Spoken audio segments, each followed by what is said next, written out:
Halo,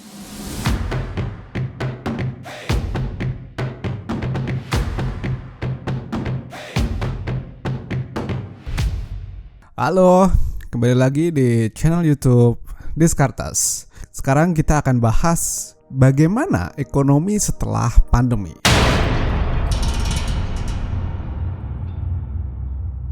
Ini adalah topik pembahasan di video kali ini karena kita tahu bahwa sejak awal 2020 sampai dengan detik ini pas video ini dibuat, Indonesia masih belum bisa lepas dari pandemi. Well, bukan hanya Indonesia tapi seluruh negara di dunia ini.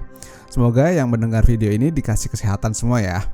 Terus mengingat banyak nih teman-teman gua yang gua kenal maupun yang baru selintas ketemu ternyata sudah menjadi korban dari COVID-19. Mudah-mudahan keluarga yang ditinggalkan diberi ketabahan. Amin. Oke, sekarang kita akan ngobrolin soal ekonominya setelah pandemi berakhir. Tapi apa iya pandemi akan berakhir dalam waktu dekat? Kayaknya masih terlalu jauh ya kalau gua akan ngomong seperti itu. Gua ganti deh judulnya, jadi kayak gini. Bagaimana kondisi ekonomi setelah masyarakat terbiasa dengan virus COVID-19? Beda ya, bukan setelah pandemi berakhir, tetapi ketika kita, masyarakat maupun pemerintah dan pebisnis sudah bisa berdamai, legowo, menerima bahwa kita sekarang mau gak mau ya berdampingan sama COVID-19 gitu. Jadi kita akan memakai asumsi masyarakat dunia bisa kita akan terus jalan meskipun virus ini sudah ada di seluruh dunia dan belum hilang. Oke, gitu ya kita asumsinya. Mau gak mau memang ada. Sekarang kita lihat dulu deh tabel ini, data yang gua tampilin dari WHO. Ini adalah dashboard WHO coronavirus.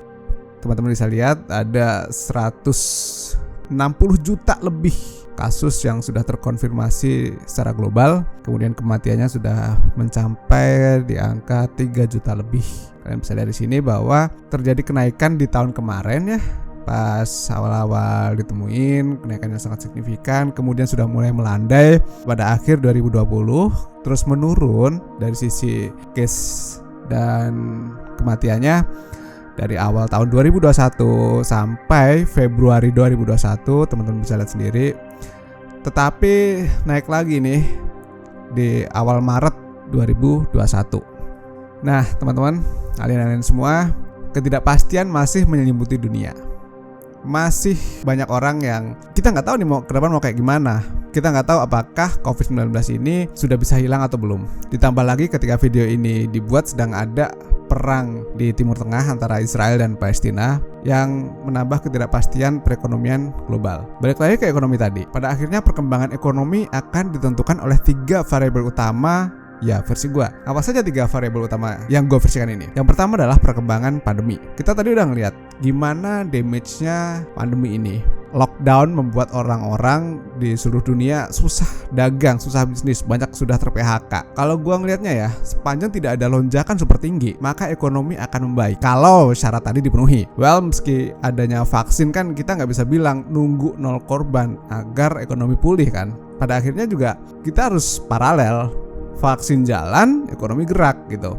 Tidak bisa juga kita mengabaikan orang yang nggak bisa makan karena ekonomi nggak gerak, kan gitu. Orang-orang tetap harus dagang, kayak pegawai masuk kantor, terus UMKM mesti mulai jualan gitu kan. Warung-warung juga harus buka lagi. Jadi perekonomian kecil ini harus tetap gerak.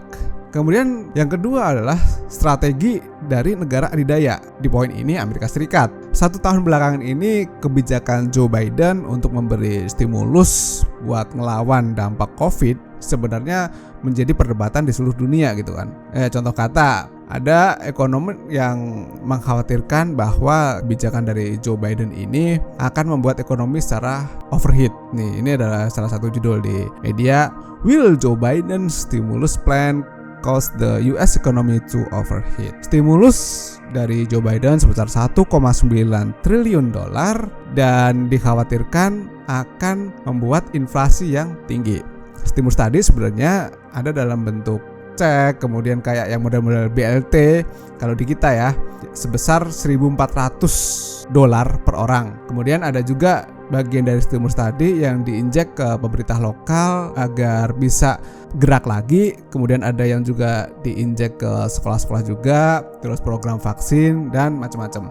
Jadi stimulus dari Joe Biden ini ke aneka model, ke aneka tujuan. Nah, salah satu ekonom yang lumayan mengkritisi besarnya stimulus tadi adalah Larry Summers dan Oliver Blanchard. Keduanya adalah ekonom yang mengatakan bahwa stimulus tadi itu diperlukan. Tetapi poinnya buat mereka adalah 1,9 triliun dirasa terlalu besar. Kita bisa lihat dari salah satu tweet Oliver Blanchard. Nih teman-teman bisa baca, "I'm known as a dove.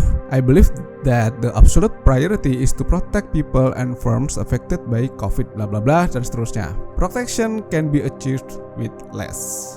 Tapi memang tujuan dari defisit tadi kan menghidupkan lagi perekonomian, ya kan?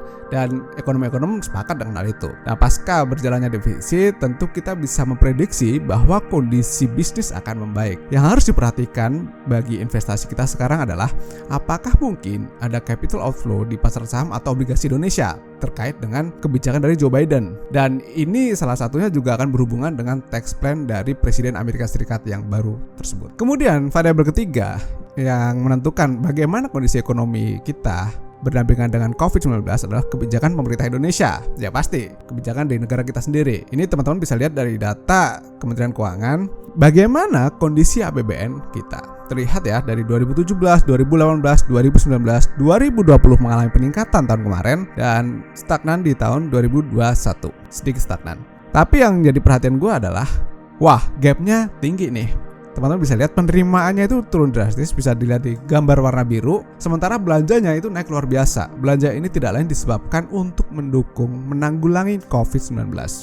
Kelihatan ya bagaimana kenaikan APBN kita. Poin penting dari gambar ini adalah APBN naik terus untuk melawan COVID, tetapi defisit APBN juga masih besar karena penerimaan belum mencukupi. Jadi dari situ sedikit kita bisa menyimpulkan bahwa di satu sisi pelaku bisnis akan mendapat keuntungan karena daya beli masyarakat naik sebagai hasil penggelontoran belanja untuk masyarakat. Tapi di sisi lain, kemungkinan ekstensifikasi dan intensifikasi perpajakan akan diadakan untuk membantu penerimaan negara. Oke. Kemudian selain dari APBN tadi, kita juga bisa melihat kebijakan moneter bahwa rezim bunga rendah yang diterapkan oleh Bank Indonesia juga kemungkinan akan masih berjalan. Teman-teman bisa lihat dari tabel ini bahwa sejak tahun kemarin kita mengalami penurunan BI 7-day reverse repo rate dari 4%, kemudian Oktober 2020 ke November dia ada penurunan dari 4% ke 3,75%, kemudian dari 21 Januari ya ke Februari ada penurunan juga dari 3,75% ke 3,5%. Kemudian sekarang sudah berlangsung 3 bulan dan BI 7-day reverse repo rate juga masih